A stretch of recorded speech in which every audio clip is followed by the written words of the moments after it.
Muy bien, María José. Ahora sí estamos de vuelta. Y por supuesto, usted pudo ver quizás ayer a través de un diario, a lo mejor a través de la prensa, a través de las noticias, y se paralizó ayer el trabajo allá en el norte del cobre. Las diversas minas paralizaron su actividad durante 24 horas. Un paro que sin duda alguna es histórico porque hace 18 años que no existía un movimiento como este. Bueno, para conversar más bien de la génesis, de por qué sucede todo esto, más bien también para entrar en detalles a propósito de la conversación respecto a por qué suceden todas estas cosas, qué se está discutiendo. Hoy en día la discusión a nivel de superficie tiene, por supuesto, un trasfondo mayor.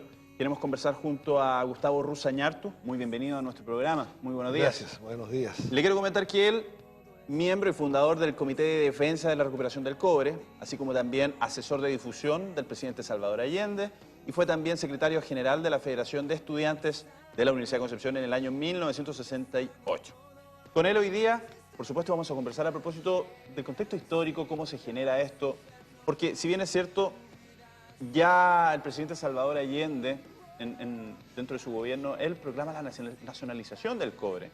A partir de ahí han sucedido una serie de hechos que hoy día marcan, por supuesto, el escenario actual. Me parece muy relevante que la prensa esté hablando de este tema, porque es un tema de gran importancia para todos los chilenos, que normalmente se mantiene oculto, ¿no? En secreto. Todo transcurre bajo cuerda. Pensemos que las empresas dueñas del cobre chileno son las empresas dueñas del mundo. Los que son dueños del mundo son los dueños del petróleo, los dueños del cobre, los dueños del complejo militar industrial. Y es la economía que maneja el mundo. Ellos manejan el mundo. Una sola de esas empresas tiene la capacidad económica de 60 países juntos. ¿Ya? Por eso que no les importa a ellos derrocar un gobierno, invadir un país, declarar una guerra. Ellos no están pensando en las personas que mueren, sino en el interés en las económico. ganancias económicas. Muy bien. De manera que en el caso chileno, esto es lo más importante que hay en Chile, es el cobre desde el punto de vista económico, social, político, jurídico, ético, cultural. Gabriela Mistral lo decía. El que es dueño del cobre, decía, es dueño de la política. El que controla el cobre controla la política. Entonces mucha gente cree que está hablando de política porque fulano dijo esto y el otro le contestó lo otro, los dime y direte. Cuando están en los dime y direte, lo que en realidad están haciendo, están tirando una cortina de humo sobre el gran problema importante que hay, que es el cobre en Chile. ¿Por qué? Porque Chile es como, en el cobre es como Arabia Saudita en el petróleo, ¿ya? Es decir, nosotros somos un pedacito así de territorio lleno de cobre, ¿ya? Aquí está la mitad del cobre del mundo en nuestras montañas. Si le sumas el cobre que hay en el lado argentino de la cordillera, más el cobre que tiene Perú en su cordillera de los Andes, tiene el 80% del cobre del mundo está en este rinconcito del planeta. En este cono sur. En este cono sur. ¿Te fijas? O sea, somos inmensamente ricos.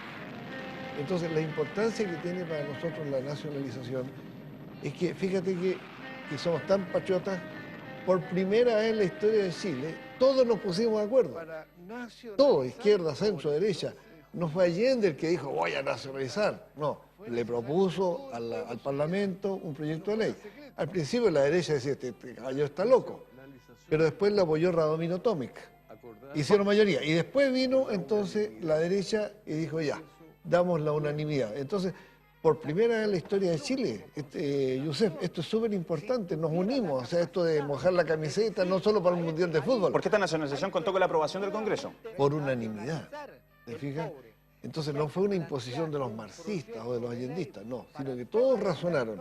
Los de derecha, desde el punto de vista del capitalismo, los de izquierda, desde el punto de vista del socialismo, dijeron, es buen negocio para Chile que el cobre esté en manos del Estado, y no en manos de los privados. Si me lo permite aportar solamente un detalle, esto basado un poco en datos históricos a propósito de la resolución 1803. Hay una resolución llamada sobre la soberanía permanente de los recursos naturales. De las Naciones Unidas. Exacto, las Naciones Unidas lo declaran antes y dicen incluso, solamente un breve detalle, esto se reconoce el derecho inalienable de todo Estado a disponer libremente de sus riquezas naturales en conformidad a sus intereses nacionales y en respeto a la independencia económica de los Estados. La nacionalización, expropiación o requisición debería fundarse en razones o motivos de utilidad pública, de seguridad o interés nacional, los cuales reconocen como superiores al mero interés particular o privado, nacional o extranjero. Pensemos que marca. Esto fue el año 62. Claro. Y en ese tiempo, bueno, estaba la Guerra Fría. ¿verdad? Entonces estaba la Unión Soviética, Estados Unidos, había una presión muy grande. Entonces estas son bonitas palabras, pero cuando esto se estaba aprobando en la ONU, Estados Unidos, la Kennecott y la Anaconda eran las dueñas de nuestro cobre. Sin embargo, tenían una virtud, pagaban impuestos. Claro. Y con esos impuestos se hacían las universidades chilenas, la carretera norte-sur, la Corfo, la CAP, la Universidad Técnica del Estado. O sea, todo eso, la industrialización de Chile se hizo gracias a esos impuestos que pagaban las empresas extranjeras. Entonces primero vino la chilenización con Frei Montalva y después vino la nacionalización y todos tomaditos de la mano, todos somos chilenos. Fue un momento, eso, de gran patriotismo, en que en todos los sindicatos, en las escuelas, en los barrios se discutía, de gran participación ciudadana, de gran conciencia, de gran soberanía. Éramos nosotros los que decidíamos nuestro propio destino. Entonces tiene una importancia política y moral el hecho de que esto se haya hecho de cara a la opinión pública, no a escondidas. Claro. ¿Ya? Pero tiene una significación económica, porque resulta que gracias a que se chilenizó primero y se nacionalizó el cobre fue 100% chileno del año 71 al 83, ya 11 años, y la mayor parte del tiempo en dictadura. O sea, los militares saben que es muy importante el cobre, porque ellos en su régimen tuvieron el control del 100%. Y eso demostró de que estamos capacitados para extraer el cobre de la montaña, fundirlo y refinarlo. Tenemos buenas refinerías y buenos ingenieros y buenas tecnologías de fundición y refinación. Para las personas que nos están viendo en la televisión, quiero decirles que si se funde y se refina en Chile, se determina en la roca de que se saca de la montaña cuánto cobre, cuánto oro, cuánto molibdeno, cuánta plata hay. Y sacamos el máximo. Y aprovechamos todo eso. Pero si en lugar de fundirlo y refinarlo en Chile, lo sacamos de la roca, lo trituramos y lo mandamos como roca molida, como concentrado a los barcos para que se vayan al extranjero, todo lo que es oro, plata, molibdeno se pierde. Y muchas veces la roca va más oro, plata y molibdeno que cobre. O sea, claro, son cantidades colosales que se pierden como que si fueran solamente cobre, y no es cierto, no es solamente cobre. Le hago un breve comentario. Parte del sindicato de Codelco mencionaba que las pérdidas solamente el año 2010, solo el año 2010 iban en 42 millones de dólares. Lo mencionábamos nosotros también un poco en cuanto a que mencionaban que este es el dinero que se estaba perdiendo un poco en cuanto a eso.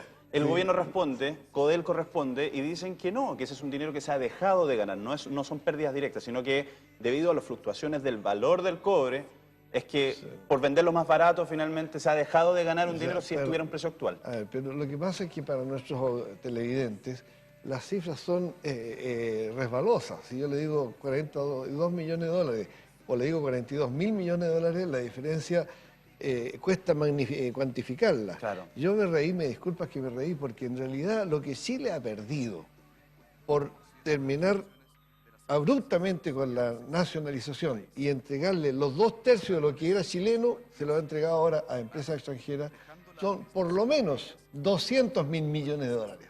200 mil millones. Es decir, es todo el Producto Interno Bruto que se lo hemos regalado a empresas extranjeras. ¿Por qué? Porque nosotros en realidad deberíamos hablar las cosas de fondo y no perdernos los detalles. Lo de fondo es que si nosotros fundimos y refinamos el cobre en Chile, ¿ya?, hacemos con ello cables, cañerías, manufacturas, lo exportamos como manufactura, no como como piedra triturada, claro, Chile ganaría mucho. Todo eso quedaría en Chile, sería nuestro país. Estas cosas pasan en todos los programas de televisión, ¿verdad? Claro. De que el invitado se le olvidó pagar el no, celular. No, Gustavo, pasa, ya ha pasado también otras veces. Otros chacarros peores que este. Pero para no perder de línea la conversación, efectivamente, cuando nosotros hablamos del dinero del cobre, es la base de la economía de nuestro país. Total, es una base colosal, Yusef. Fíjate que el presidente Piñera acaba de ofrecer 3.500 millones de dólares para solucionar la cuestión educacional, ¿verdad? Y ahí quería llevarlo. Bueno, fíjate que en lo que se van a llevar este año las transnacionales privadas, sin pagar impuestos prácticamente, son 35 mil millones de dólares. O sea, 10 veces lo que el presidente Piñera pone como solucionar el problema educacional, se lo llevan en un año estas empresas extranjeras. Mira, la escondida es un solo yacimiento en un año ganó más de 7.000 millones de dólares. ¿Cuánto cuesta el plan Auge? 500, 600 Menos. millones. O sea, solamente en un yacimiento de una empresa extranjera, Chile está regalando 10 veces el plan Auge. Hoy Entonces, son cifras colosales que nuestro amable televidente no alcanzan a dimensionar porque son con 6 ceros, con 9 ceros, con 12 ceros. Son cifras que sin duda alguna nos llevarían a solucionar muchos de los Por aspectos que hoy favor. día son problemas, como el de la educación, por ejemplo, donde los estudiantes están pidiendo. Mucho, perdóname, Joseph, pero mucho más que eso. Te estoy hablando de que somos 17 millones de habitantes y si todo eso, en lugar de regalarlo a los capitales extranjeros, lo tuviéramos en Chile, tendríamos educación gratuita desde el pre-kinder hasta la universidad y con los posgrados. Totalmente gratuito. Y hablando de datos Tendríamos, duros, mencionar que el 80% de la educación universitaria la pagan las familias y solamente el 20% del Estado. pudiendo pagarlo el Estado. Yo estudié gratis en la Universidad de Concepción, rica comida, duchas calientes, campos de deportes, todo, porque había impuestos a la minería del cobre. Pero resulta que en ese tiempo, Joseph, apenas Chile producía 500.000 toneladas. ¿Tú sabes cuánto produce ahora? Mucho más. 5.300.000 toneladas. Producimos 10 veces más cobre que el que producíamos cuando yo estudiaba en mi querida Universidad de Concepción y resulta que ahora no hay plata para los estudiantes y en ese tiempo sí había plata para toda la educación y los profesores tenían sueldos dignos. Era una buena profesión ser profesor. Existiendo una menor explotación del cobre en esos tiempos. Mucho Hoy día menor, considerando mucho claro. mayor. Entonces, bueno, pero no hablemos aquí en términos casi elípticos. A nuestros televidentes tenemos que decirle, bueno, ¿por qué? Si es tanta la plata que hay ahí, ¿por qué si Chile es tan inmensamente rico? Tenemos tantos cesantes, tanta gente que sufre. Estamos hablando de gente que sufre, pues, que se muere porque no hay un remedio en el hospital, porque se muere en la lista de espera de los especialistas, ¿verdad? Para las operaciones, en fin. O sea, este no es un problema de teórico ni economista, estamos hablando de la vida humana, de guaguas que mueren, de ancianos que mueren, de niños que quedan cesantes y que pasan a la delincuencia porque no pueden pagar sus estudios, habiendo esta chorrera de plata en manos de los chilenos. Y si El tema de fondo... Y si nosotros lo comentamos de manera tan simple, incluso muchas de las personas que en este momento están mirando el programa dicen, bueno, la solución es esa, que ahí está el Hay dinero. que a lo mejor. recuperar ese cobre. ¿Por qué no ha pasado? Bueno, hay dos cuestiones muy de fondo. Una es política, porque como decía Gabriela Mistral, el que controla el cobre controla la política chilena. Y yo le paso un avisito a mis amables televidentes y de este programa. Cuando un político haga uso de la palabra y empieza a hablar de política, y no le hable del cobre, le está metiendo el dedo en la boca.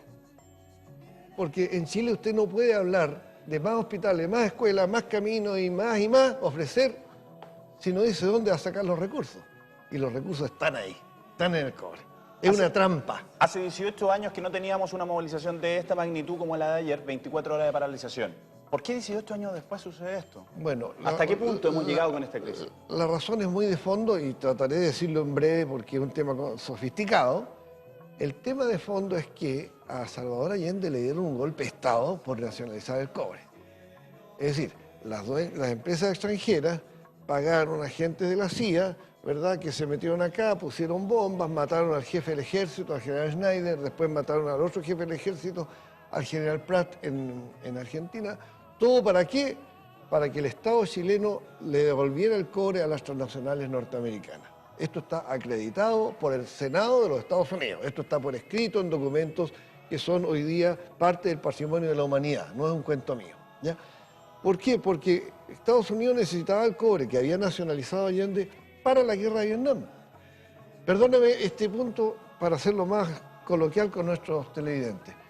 Mira a tu alrededor, mira este estudio. Este estudio está lleno de cobre. En los cables que utilizamos, En tu las cámaras, computador, en el en tu micrófono, en este micrófono. El edificio, los muros tienen cobre. Imagínate que todas las balas del mundo tienen cobre, todos los aviones, todos los tanques, los submarinos, los satélites. Todo el sistema mundial de la industria por los próximos 100 años contiene cobre. Y como usted lo dijo en un principio, somos un Y nosotros beneficiados. somos los dueños de la mitad del cobre del mundo. O sea, nosotros podemos alimentar a 40 millones de chilenos totalmente gratis, sin trabajar. Esa es nuestra riqueza. Entonces, como una riqueza muy grande, Estados Unidos dijo, bueno, me la quitaron, bueno, golpe de Estado. No importa que muera la gente, que las torturas que haya, los desaparecidos que haya, eso no le importa. Hay que dar un golpe de Estado. Y lo decidieron cuando Allende había ganado el 4 de septiembre del 70, el 8 de septiembre del 70, 4 días después, el presidente Nixon golpea la mesa y dice, lo voy a aplastar a este Salvador Allende. Está escrito en las actas del Congreso de los Estados Unidos. Entonces, ¿qué pasa? Que los militares chilenos tienen una visión nacionalista. Yo, obviamente, como es público y notorio, fui duro opositor a la dictadura.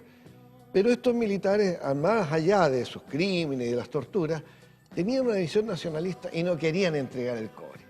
Incluso el almirante José Toribio Merino. No querían entregar el cobre. Entonces Estados Unidos les puso la pistola al pecho y les dijo, bueno, si ustedes no me entregan el cobre, se van. ¿No? Y los echó. Los sacó del gobierno de Chile y puso políticos civiles que lo primero que hicieron fue entregarle el cobre. Lo primero que hicieron. O sea, las leyes que favorecen a las transnacionales para que vengan a llevarse el cobre sin pagar impuestos fueron dictadas durante el gobierno de Patricio Aylwin, y el boom de la inversión extranjera en el cobre se produjo del gobierno de Aylwin, Frey y Lagos, ¿no?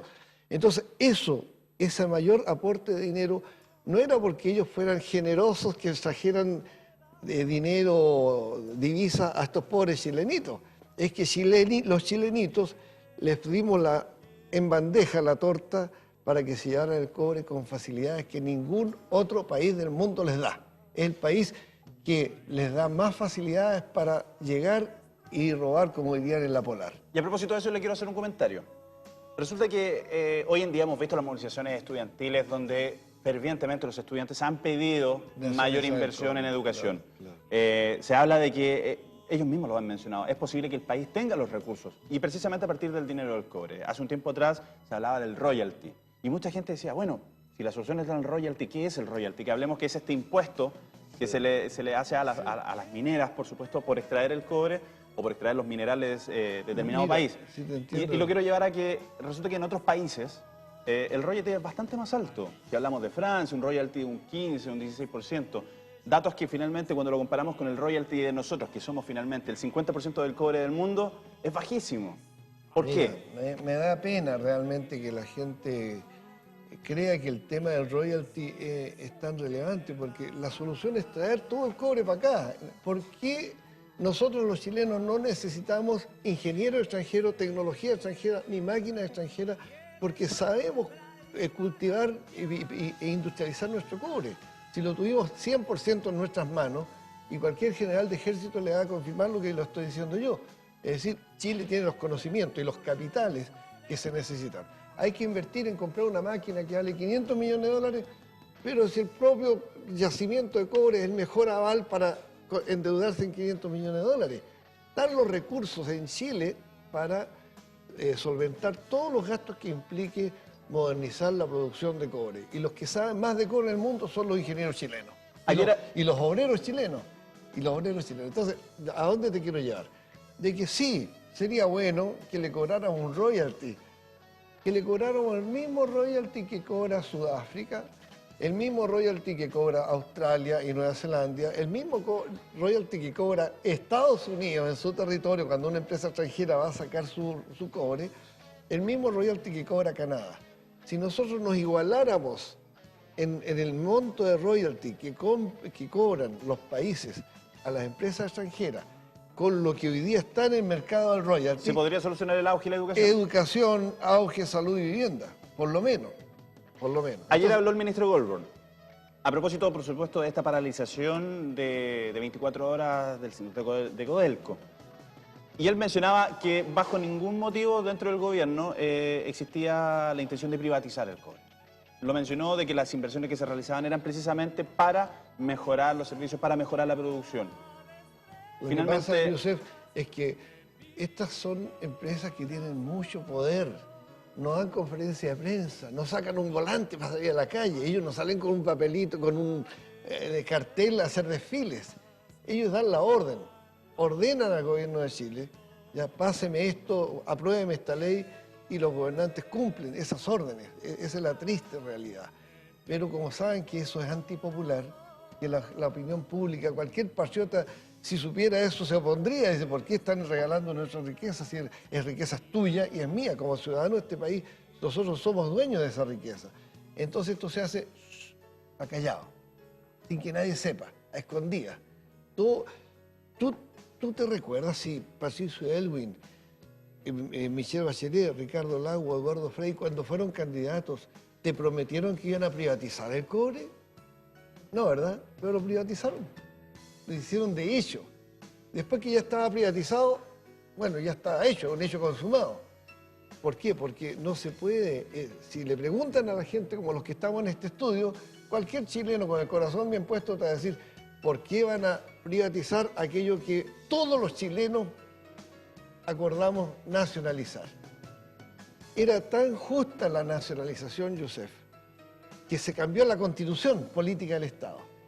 Y en la parte pertinente dice, las riquezas minerales que están en el subsuelo del territorio de Chile son de manera absoluta, exclusiva, inalienable e imprescriptible de propiedad del Estado. Esto no se acaba nunca. Y Pinochet, cuando cambia la Constitución y dicta su Constitución de porquería en 1980, cambió todo lo demás, pero eso lo dejó intacto. Pinochet conservó textualmente la misma modificación constitucional que redactó por unanimidad el Congreso a proposición de Allende.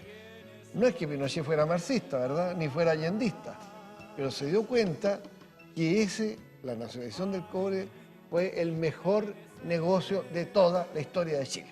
O sea, tienen que entender nuestros ciudadanos de que nunca en los 200 años de vida de esta república se hizo un negocio tan grande, tan beneficioso como fue la nacionalización del cobre.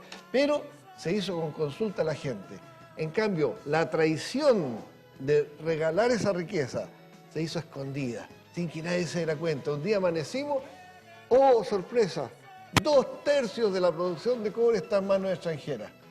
La gran pregunta es, ¿cuánta plata corrió por debajo de la mesa para que los señores políticos, ministros y jefes de Estado entregaran una riqueza tan importante para Chile? Y esa es una pregunta que sin duda podemos dejar a nuestros amigos en la casa a propósito de esta conversación, donde, tal como decía en un principio, es importantísimo conocer el contexto histórico para poder entender un poco a propósito de esta detención ayer que hubo en los trabajos, este paro de 24 horas. Perdóname, es que eso es lo grotesco. Me acuerdo cuando fue la huelga de La Escondida. Entonces el gerente de La Escondida dijo, ¿cómo es posible que los obreros hagan una huelga? Porque Chile está perdiendo tanto por esta huelga. Bueno, al final los obreros de La Escondida ganaron su pliego de peticiones. ¿Sabes cuánto les pagaron? A cada uno, para terminar la huelga, 15 millones de pesos. ¿Cuánto costó a la empresa La Escondida pagar todo el pliego de peticiones? Todo. 70 millones de dólares.